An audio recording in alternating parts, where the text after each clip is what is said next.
The morning sun was warm, and the city was already full of noise. Cars moved quickly on the road, shops opened their doors, and people rushed to their jobs. In the middle of this busy life, there was a delivery driver named Malik. Malik lived a simple life. Every day, he wore his brown uniform, put on his cap, and drove his small delivery van across the city. He was not rich, and he was not famous. But he had something that made him different: his way of looking at things. Malik had always been curious. Even when he was a child, he liked to open old radios, broken clocks, and small machines just to see how they worked. His father used to repair bicycles, and Malik often helped him, learning how small problems could be solved with patience and careful eyes. Now as an adult, Malik worked as a delivery driver.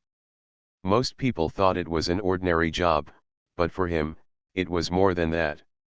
He loved meeting people, seeing new places, and sometimes watching strange machines inside big company buildings.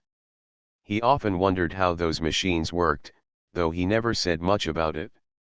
That morning, Malik's route took him to one of the tallest glass buildings in the city. The building belonged to a famous technology company.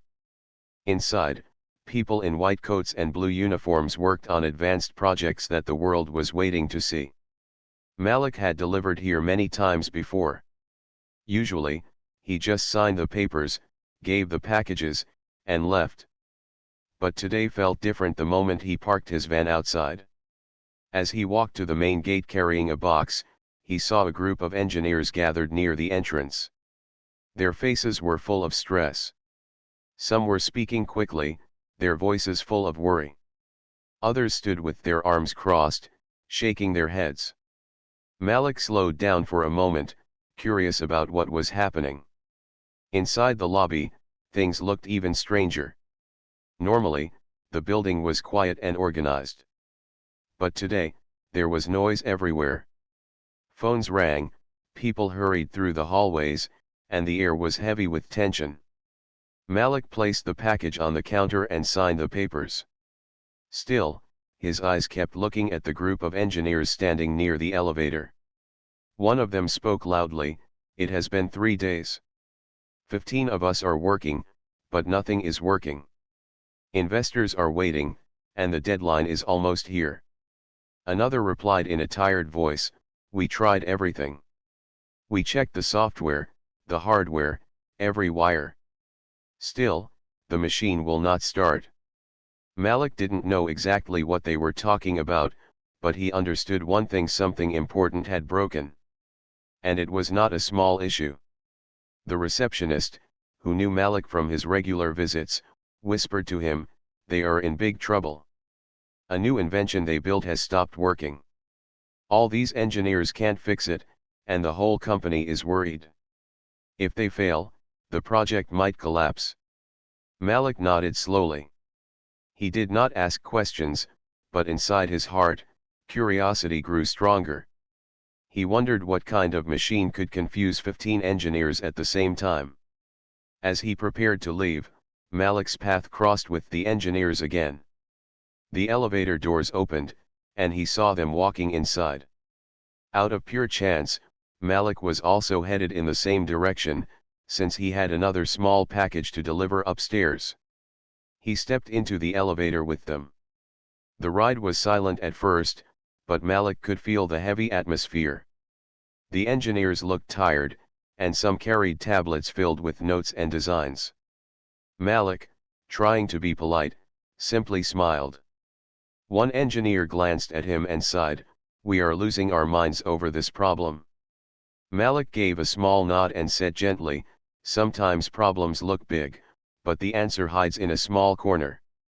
The engineer looked at him for a moment, surprised by his words, then gave a tired smile but said nothing. When the elevator reached the top floor, Malik stepped out behind them. The wide glass hallway opened into a large lab filled with blinking lights, screens, and a huge machine sitting at the center. It was taller than a person, made of silver and black parts, with many wires running across the floor. Several workers were gathered around it, their eyes fixed on the silent machine. Malik stood at the door for a moment, holding the package. He could feel the pressure in the air.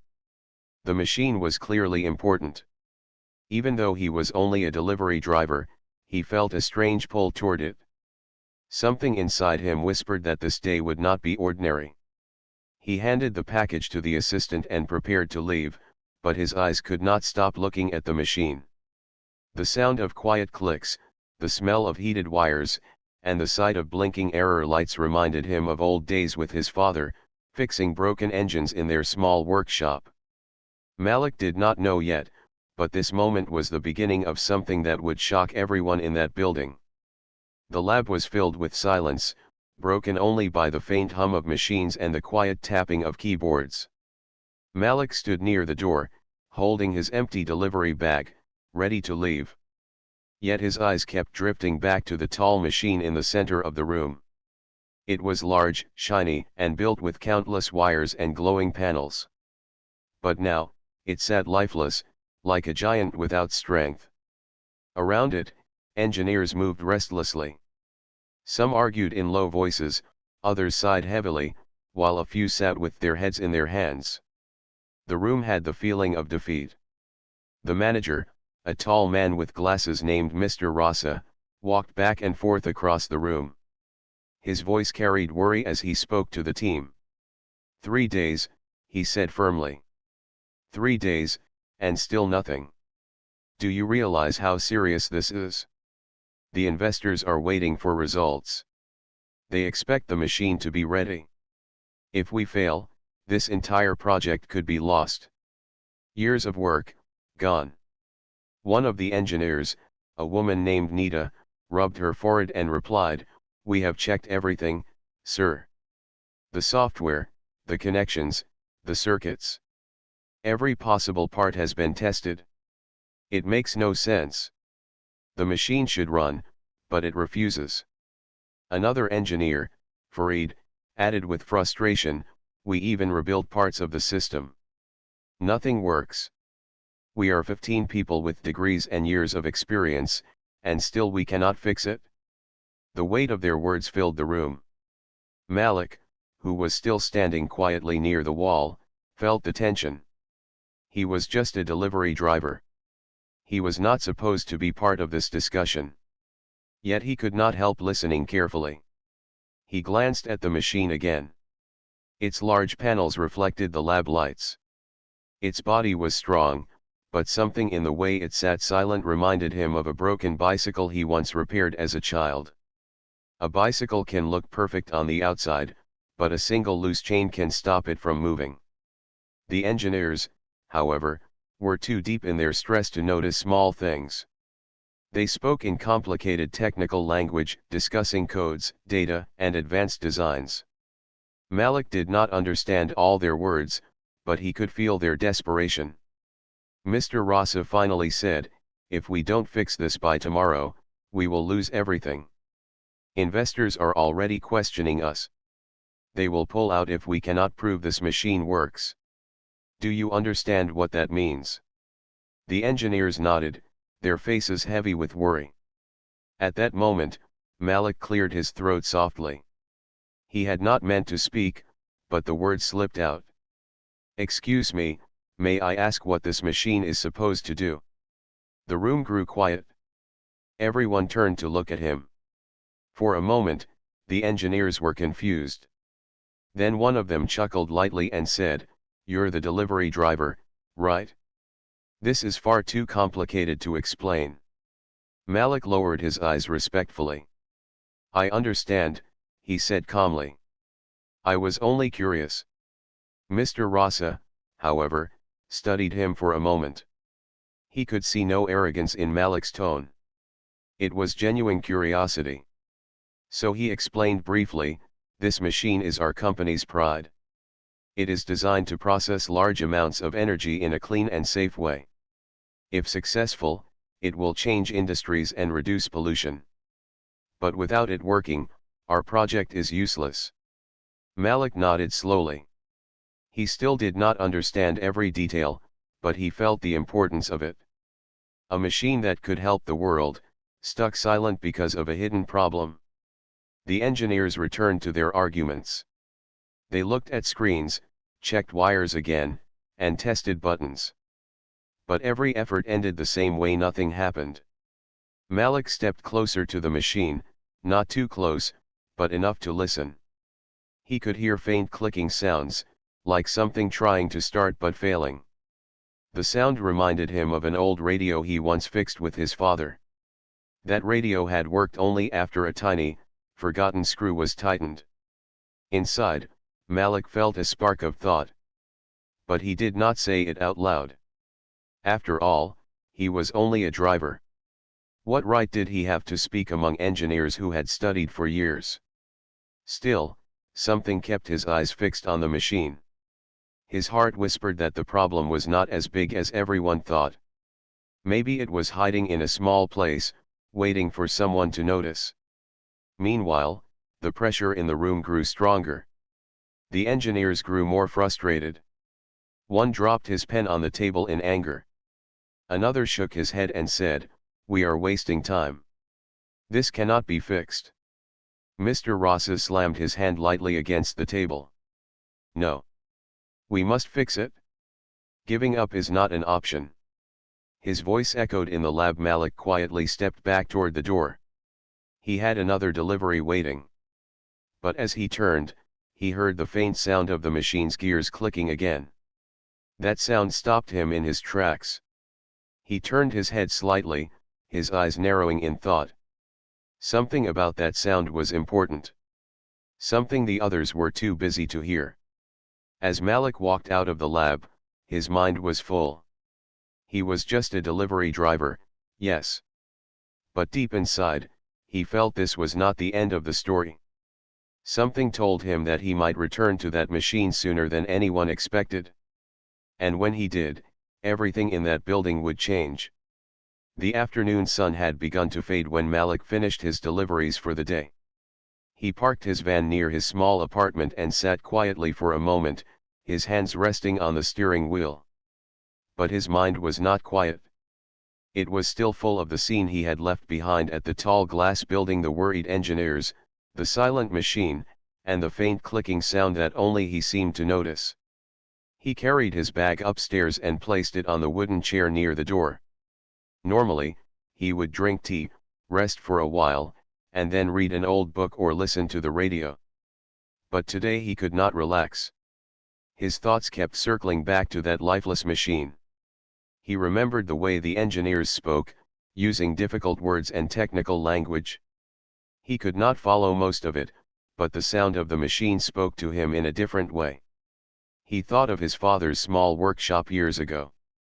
His father used to say, "Every machine has a voice. If you listen carefully, it will tell you what is wrong." Malik had never forgotten those words. The faint clicking sound from the lab kept echoing in his ears. It reminded him of a bicycle chain that slipped when not tightened, or a fan motor that refused to spin because one tiny screw was loose. It was not the sound of a great failure, but the cry of something small that had been ignored. Malik rubbed his hands together and whispered to himself, "Maybe they are looking in the wrong place." That night, he barely slept. He turned on his side, closed his eyes, but then opened them again. In his dreams, he saw the silent machine, surrounded by tired engineers. He woke up before dawn, sat on the edge of his bed, and decided something quietly in his heart: he would go back. The next morning, Malik returned to the tall glass building with his usual delivery. As soon as he stepped inside, he noticed that nothing had changed. The same group of engineers looked tired, their eyes heavy with sleeplessness. Some were drinking strong coffee, others staring at screens with no hope. The machine still sat in the middle of the room, silent and stubborn. Mr. Rasa was speaking firmly to the team. "If we fail today, everything is finished," he said. His voice was calm but carried deep worry. "We must find the problem. Keep checking until you succeed." Malik placed the package on the counter, but his eyes once again drifted toward the lab. His steps slowed. He wanted to walk away, yet something inside pushed him forward. This time, One of the engineers noticed his curious gaze. It was Nita, the woman he had seen yesterday. She raised her eyebrows and asked, "Why do you keep staring at the machine? Do you think you can fix it?" Her words were not unkind, only curious. Malik gave a small smile. "No, madam. I am only a delivery driver. But I hear something in it. A sound. It feels familiar." Several engineers looked at him, some surprised, some amused. Farid, the impatient one, laughed softly. "A sound? We checked everything. You wouldn't understand, it is too complex." Malik lowered his head respectfully. "Maybe you are right. But sometimes, even a small sound has meaning."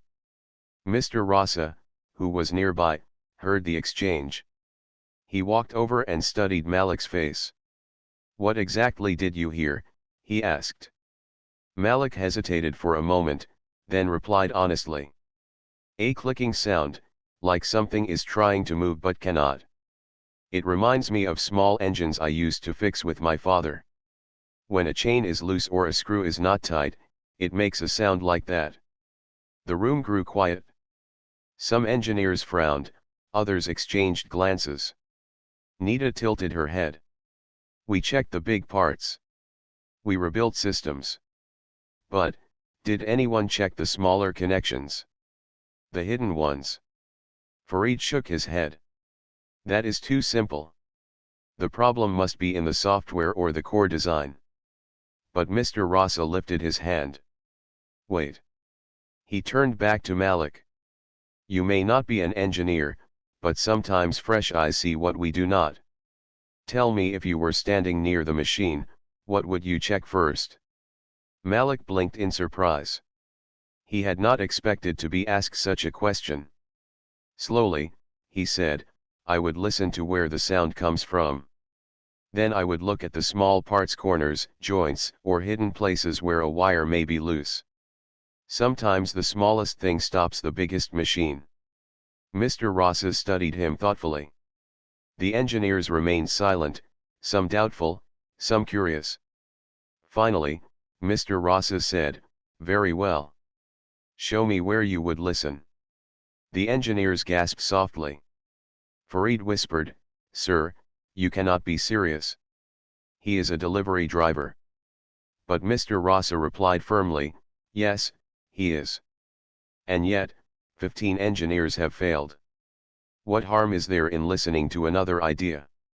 Malik felt his heart beat faster. He stepped closer to the machine, careful and respectful. He did not touch it, but he leaned slightly, listening to its quiet body. He closed his eyes for a moment, focusing only on the faint rhythm of the sound.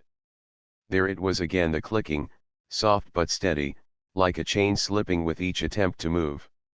He opened his eyes and pointed gently toward a small section near the base of the machine. "The sound comes from here," he said softly. "Something small is not holding right." The engineers leaned forward, surprised. They had spent days checking the larger systems, but none of them had thought about that small hidden section. Mr. Ross's eyes narrowed with interest. He turned to his team. "Check it," he ordered. And at that moment, curiosity became the first spark of something greater. The lab grew tense after Malik pointed toward the small section at the base of the machine. For a moment, no one moved. The engineers stared at the spot as if they were seeing it for the first time. The hum of the lights above filled the silence, while the silent machine seemed to challenge them all with its stillness. Nita broke the silence first. She bent down near the base and touched her tablet, shining its small light into the corner Malik had mentioned. Her eyebrows lifted slightly. "There is a panel here," she said slowly. "We never opened this part." Farid frowned, crossing his arms. "That panel only covers a minor joint. It cannot cause the failure. The problem is in the programming. We are wasting time." But Mr. Rasa kept his eyes on Malik, then turned back to Nita. "Open it," he ordered. The engineers exchanged nervous glances, but they followed the manager's command. Two of them carefully unscrewed the small panel and set it aside. Inside, they found a cluster of wires and a tiny gear system. Dust had collected in the corners, and one of the wires seemed slightly loose. A low murmur spread across the room. Malik stayed quiet, his hands behind his back, but his eyes followed every movement. He had seen similar loose wires before in radios and fans, always creating the same clicking sound when the machine tried to start. Nita leaned closer and tested the wire. It wobbled. "It is not fixed properly," she said. One of the younger engineers whispered, "Could this really be the reason?" Fareed shook his head, his voice sharp. "Impossible. A small wire cannot stop such a huge system. We are dealing with advanced technology, not toys." But Mr. Rasa raised his hand firmly. "Enough. Let him try." He turned to Malik. "You said the sound reminded you of a loose part. Can you fix it?" The words hung in the air like a challenge.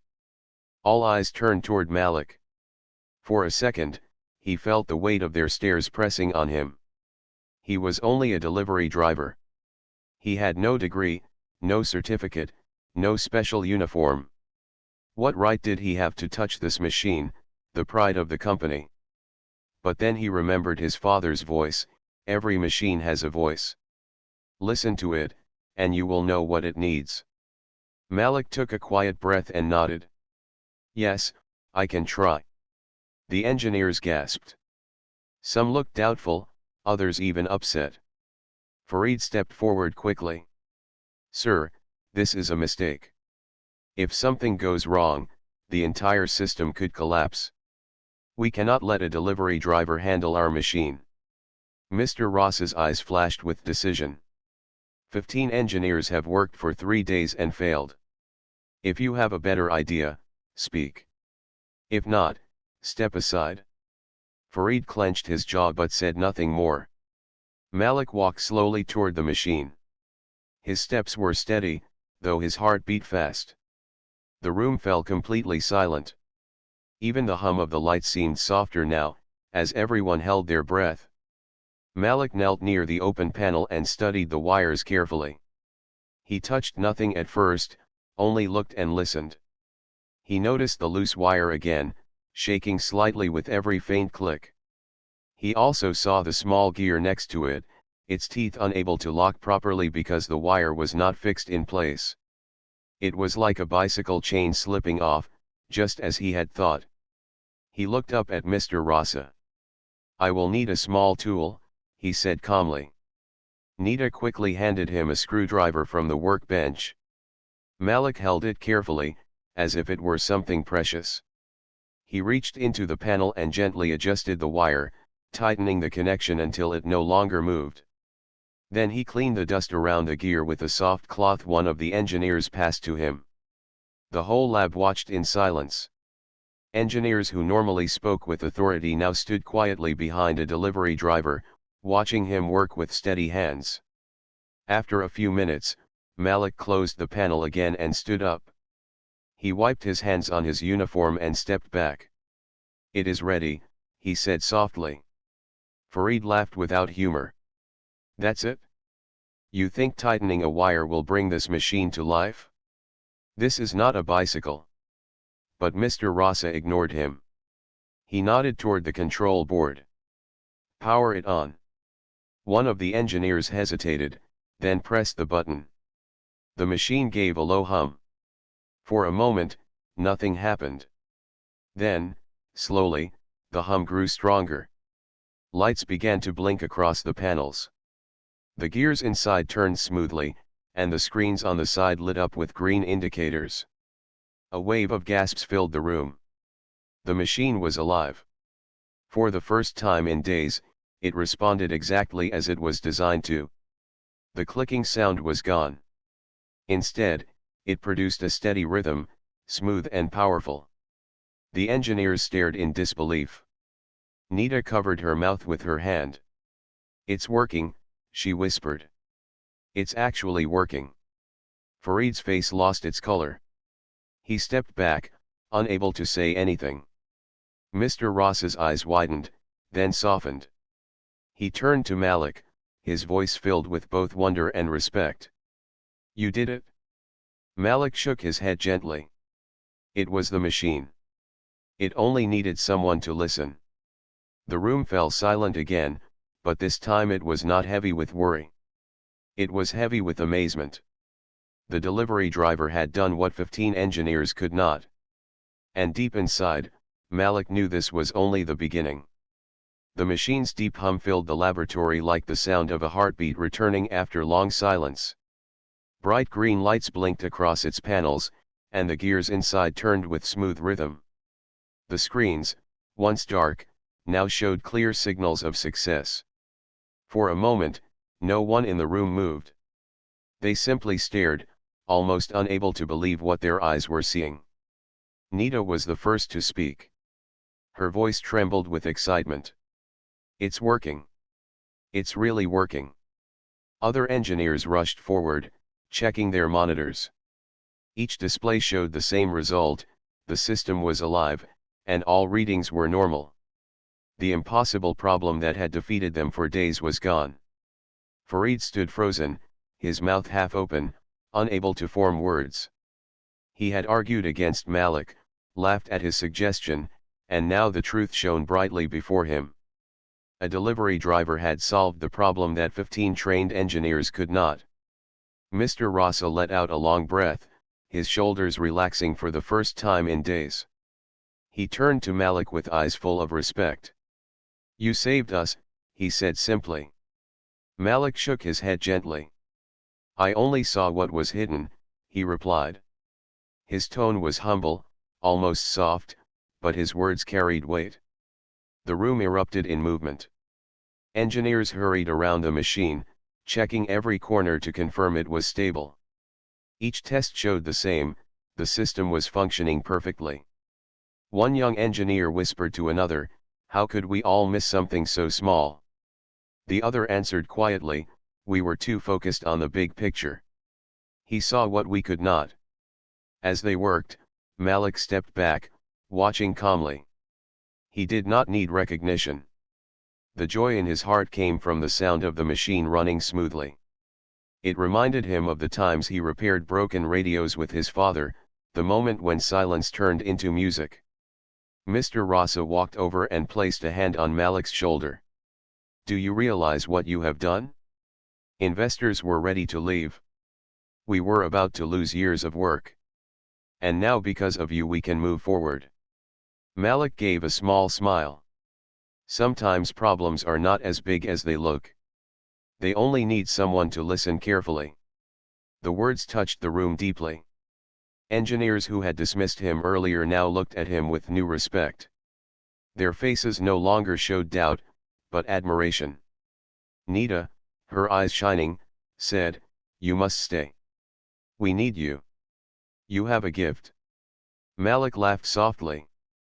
"I am just a delivery driver. I only helped this once." But Mr. Rasa shook his head firmly. "No, Malik. What you showed us today is not ordinary. You reminded us that knowledge is not enough without open eyes and open hearts. You must not underestimate yourself." The room grew quiet again, but this time it was filled with respect, not tension. Malik looked around at the faces: engineers, managers, assistants, all staring at him as if seeing him for the first time. He felt both humbled and proud. Hours passed, and the machine continued to run smoothly. Reports were prepared quickly. Investors were called, and news spread through the building like fire. People who had been hopeless only a day before now walked with excitement in their steps. Smiles returned, and laughter echoed through the hallways. At the center of all this stood Malik, though he tried to remain in the background. He did not boast or speak loudly. He simply stood with his hands behind his back, watching quietly as the engineers celebrated. But soon, the celebration turned toward him. One of the senior engineers raised his voice, "Without Malik, none of this would be possible." A cheer rose in the room. The sound startled Malik, and he looked down shyly. He had never been the center of attention. All his life, he had been seen as ordinary, unnoticed except for his work as a delivery driver. Yet now, an entire team of experts clapped their hands for him. Mr. Rosas stepped forward once again. "Malik," he said in a firm but warm voice, "from today, you are not just a driver to us. You are part of this success. You solved what we could not, and you did it with calm and respect. That is rare, and it is powerful." Malik bowed his head slightly. "I only did what I could." Nita smiled kindly. "And what you could do was more than all of us." The moment was heavy with emotion. Even Farid, though still silent, lowered his head in quiet acknowledgement. That evening, when Malik finally stepped outside the building, the sky was painted with orange light. The cool air brushed his face as he walked toward his van. He felt lighter, as if he carried no burden at all. He placed his hands on the steering wheel and sat for a moment, thinking. His life had not changed completely. He was still Malik, the delivery driver, but something inside him was different now. He had proved, not only to others but also to himself, that greatness could come from simple beginnings. As he drove away, the tall glass building grew smaller in the mirror. Yet in Malik's heart, he carried the sound of the machine's hum, steady and alive, like a song of victory. He whispered to himself, "Sometimes, even the smallest hand can turn the biggest wheel." And with that thought, he smiled, ready for whatever the next day would bring. The following morning, Malik returned to his delivery route as usual.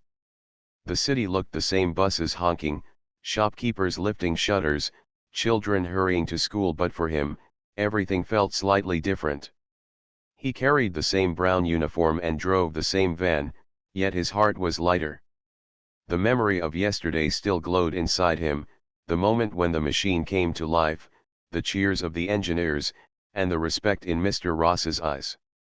But Malik did not think of himself as a hero. He thought of himself as the same person who delivered packages and listened to machines. His father's words stayed in his mind: wisdom can live in small places. Never think you are too small to make a difference. At the tall glass building, things had changed overnight. Where once silence and stress filled the halls, now there was energy and joy. Engineers moved with confidence, smiles replaced frowns, and conversations carried hope. The story of the delivery driver who fixed the machine spread quickly from one floor to another. By the time Malik arrived with his morning packages, almost everyone in the building had heard it. The receptionist greeted him warmly. "Malik, you're famous here now," she said with a bright smile. "People cannot stop talking about what you did." Malik lowered his eyes shyly. "I only helped a little," he replied. But when he walked into the lab, the reaction was even stronger. The engineers, who had once ignored him, now stood up to greet him. Some clapped, others smiled, and a few even shook his hand. Nita said happily, "We owe you more than we can ever repay. Because of you, our work is safe." Farid, who had argued the most, walked forward slowly. His face was serious, but his eyes showed honesty. "Malik," he said quietly, "I was wrong. I judged you without knowing you. Yesterday, you showed me that knowledge without humility is blind. You saw what I could not, and for that, I respect you." Malik nodded politely. "We all learn from each other," he said softly. Later that day, a meeting was held in the conference room. The investors from different countries joined through large screens, eager to hear updates. Mr. Rosas stood proudly in front of them and reported the good news. "The machine is fully operational," he announced. "The problem has been solved, and all systems are stable." The investors were surprised. "But how?" one of them asked. "You said 15 engineers could not solve it." Mr. Rosas smiled and turned slightly, gesturing toward Malik, who stood quietly at the side of the room. "It was solved by someone you would not expect. A man with no degree in engineering. A man who came here only to deliver packages. The investors raised their eyebrows in shock. Mr. Rasa continued, "This is Malik. He noticed a detail all of us overlooked. With calm eyes and careful thinking, he repaired what none of us could. His simple wisdom saved this project." For a moment, silence filled the screens. Then, one of the investors clapped. Another nodded deeply. Soon, the rest followed, giving Malik a round of applause that echoed across the room. Malik stood still, slightly embarrassed by the attention. He gave a small smile and said, "I only listen to the machine. Sometimes the answer is small, even when the problem looks big." The investors were impressed. "A lesson for us all," one of them said. "Never underestimate a fresh perspective." From that day, Malik's visits to the building were never the same. Whenever he walked in, people greeted him with respect. Security guards opened the doors with smiles, assistants waved at him, and engineers asked about his day as if he were part of their team. Even outside the building, news began to spread. Other companies heard the story and shared it among their workers. The tale of the delivery driver who solved what experts could not became a source of inspiration. One evening, while drinking tea at a small stall near his home, Malik overheard two strangers talking. "Did you hear about that driver?" one said. "He fixed a machine that engineers couldn't." "Yes," the other replied, shaking his head in wonder. "Shows you that wisdom can come from anywhere." Malik listened quietly, hiding a smile. He did not interrupt. He did not tell them that he was the man they were talking about. He preferred silence, letting the story live on its own. In the lab, however, his presence changed more than just the machine. The engineers themselves began to work differently. They no longer dismissed small details. They listened more carefully, not only to machines but also to each other. Whenever they faced a challenge, someone would remind the group, "Remember what Malik said, sometimes the answer is small." Nita even wrote it on a board in big letters, "Small details can save big dreams." Mr. Rasa often invited Malik to join meetings whenever he was nearby.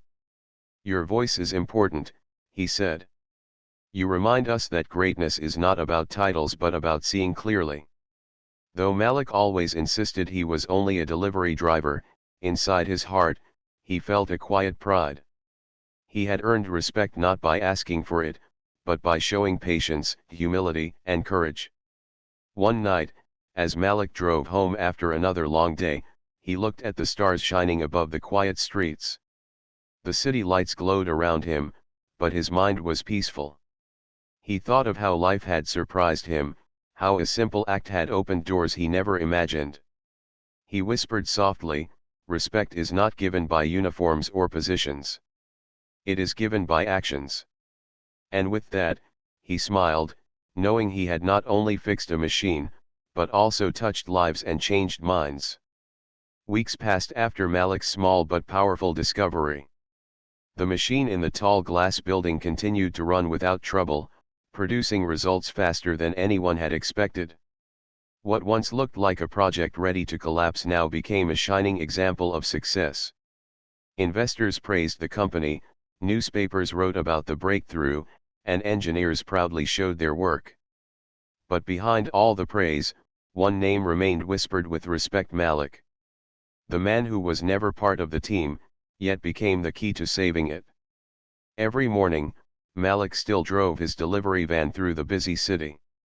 He never left his job, because for him, it was not about glory or reward. He believed in simple living, in earning with honesty. Still, something in his life had changed. People looked at him differently now. At the office building, the security guard greeted him warmly, "Good morning, Sir Malik," he would joke, though his tone carried real respect. Assistants who once only signed for packages now asked him to sit for a few minutes and have tea. The engineers often discussed their ideas with him, curious to know how he saw problems. Even Fareed, once proud and dismissive, began to ask Malik questions like a student asks a teacher. Malik never acted superior. He listened carefully, answered in his calm way, and reminded them, I am not an engineer. I just see what the machine wants to say. One afternoon, Mr. Rasa called Malik into his office. The tall windows filled the room with golden sunlight, and the city spread far below them. Mr. Rasa stood by his desk, his face filled with gratitude. Malik, he said, I want to offer you something. You have proven your wisdom. If you wish, we can train you as a technical advisor. You can join our company, work with our engineers, and grow into something greater. Malik paused. His eyes rested on the packages still waiting in his van outside the window. Then he looked at Mr. Rasa with a gentle smile. Sir, he said softly, thank you. But my heart is simple. I like my road, my van, and the people I meet every day. I don't want to leave that life. My place is where I started. Mr. Rasa nodded slowly. He understood. Greatness was not always about rising higher, sometimes it was about staying true to oneself. Then, Mr. Rasa replied, let us at least honor you in another way. Your name will be written in our project history. Everyone who learns about this machine will also learn about the man who listened carefully and saved it. Malik bowed his head. That is enough for me. As time went on, Malik's story began to travel beyond the building. A local newspaper printed an article, Delivery Driver Saves Engineering Project. Soon, schools began to share the story with their students as a lesson. Teachers told children, do not look down on anyone. Great ideas can come from unexpected places. One day, a teacher invited Malik to a school nearby. When he arrived, the children cheered as if he were a hero from a storybook. They asked him questions eagerly, Uncle Malik, how did you fix the machine? Were you afraid when everyone was watching? What do we need to learn to be smart like you? Malik laughed gently.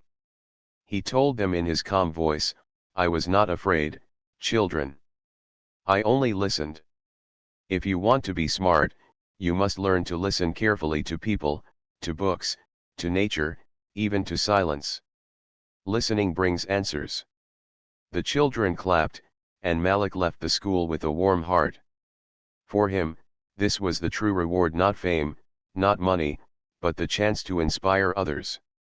Months later, the engineers still remembered Malik whenever they faced a tough problem. They would pause and say, let us think the Malik way. Let us listen. This small change made them better at their jobs. They worked with more patience, more humility, and more respect for each other. One evening, as Malik drove his van home, he passed the tall glass building once again. Its windows shone brightly against the night sky, full of life and progress. He slowed his van for a moment, looking at it quietly. He whispered to himself, it was not me alone. It was the machine speaking, and I was only the ear that heard it. Then he smiled, pressed the accelerator, and disappeared into the streets where his packages waited. The years moved forward. The machine that Malik helped save became famous in the industry. Many companies used it as a model for future designs. And in every report, in every case study, one small line remained, the final solution was first noticed by a delivery driver named Malik. For young students, his name became a symbol of humility and intelligence.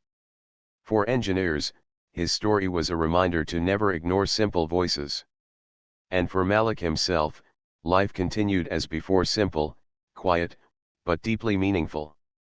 One night, while sitting in his small home, Malik's neighbor came to visit. The neighbor said, Malik, do you know that people across the country now tell your story? You are an example for so many. Malik chuckled. I am just a man who delivers packages. Nothing more. But in his heart, he knew the truth. His actions had left an imprint far greater than he ever imagined. He had shown the world that wisdom can rise from anywhere, that respect is earned by listening, and that no voice is too small to make a difference. As he closed his eyes that night, Malik felt peace. His journey had taught him, and now it was teaching others. And though he never asked for it, his name would remain a quiet reminder for generations to come.